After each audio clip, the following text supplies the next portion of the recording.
કેશોદમાં શ્રાવણ માસ નિમિત્તે ભક્તિ અને આસ્થાનો અનોખો માહોલ જોવા મળ્યો। કેશોદના જૂના પ્લોટ વિસ્તારમાં આવેલા સ્વામિનારાયણ મંદિરમાં ભવ્ય હિંડોળા મહોત્સવનું આયોજન કરવામાં આવ્યું હતું। રંગબેરંગી ફૂલો અને આકર્ષક શણગારથી સજાવાયેલા હિંડોળામાં બિરાજમાન ઠાકોરજીના દર્શન માટે મોટી સંખ્યામાં હરિભક્તો ઉમટી પડ્યા હતા। મહાઆરતી બાદ ભજન કીર્તન ધૂન અને હિંડોળાની આરતીથી સમગ્ર મંદિર પરિસર ભક્તિમય બની ગયું હતું। કાર્યક્રમના અંતે હરિભક્તોને પ્રસાદનું વિતરણ કરવામાં આવ્યું હતું। ભક્તિ શ્રદ્ધા અને ઉત્સાહ સાથે હિંડોળા મહોત્સવ સંપન્ન થયો। રિપોર્ટર દિનેશ મહેડા, કેશોદ, જુનાગઢ। સહજાન સ્વામી મહારાજની જય। સ્વામિનારાયણ મંદિર, મુખ્ય મંદિર, કેશોદ, જૂનો પ્લોટ। મારું નામ ચંદુભાઈ પૂજારી ગોટેજા। વિશેષ આ હિંડોળા ઉત્સવને વિશે આજે બહુ મહત્વ છે કે હિંડોળાની શરૂઆત વડતાલ મુકામે જોબન પગીના આગ્રહથી શ્રીજી મહારાજે જ્ઞાનબાગની અંદર આ હિંડોળા ઉત્સવ કર્યો છે। 1 મહિનો સુધી હિંડોળા આવે છે।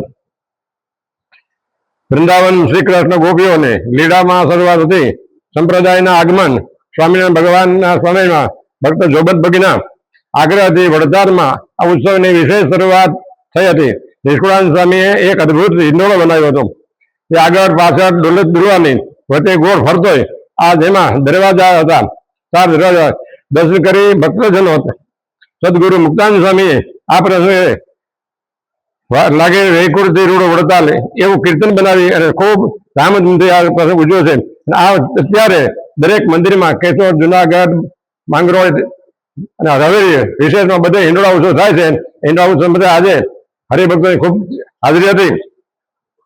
એટલે ભગવાન પોતાના નજીક લાવવાને અને તેમને રોકવાનો પ્રયાસ કરવા જીવન ચડાવ ઉતર હિંડોળા આગળ પાછળ થકી ચિત્ત મને જીવન મુક્ત સુખ સદાય સદાય વચ્ચે આ રીતે ભગવાને એક લીલા કરી, લીલા યાદ આવે તો ભગવાનના ધામને પામે। એટલે મહારાજે કોઈ પણ રીતે આ જીવ ભગવાનના ધામને પામે, ભગવાનના માર્ગે ચાલે એટલે આ ઉત્સવ રાખ્યો છે। અને દેશો દેશમાં આ હિંડોળા શણગારવામાં આવે છે। કોઈ ફૂલથી, કોઈ ફૂગાથી, કોઈ ઘડિયાળથી, કોઈ પૈસાથી, આ રીતે હિંડોળા ખૂબ શણગારે છે અને ખૂબ હરિભક્તો લાભ લે છે। અને ભક્તોજનો ખૂબ ખૂબ ધર્મપ્રેમી ભક્તો કાયમ માટે હિંડોળા દર્શન કરવા વધારજો એ નમ્ર વિનંતી।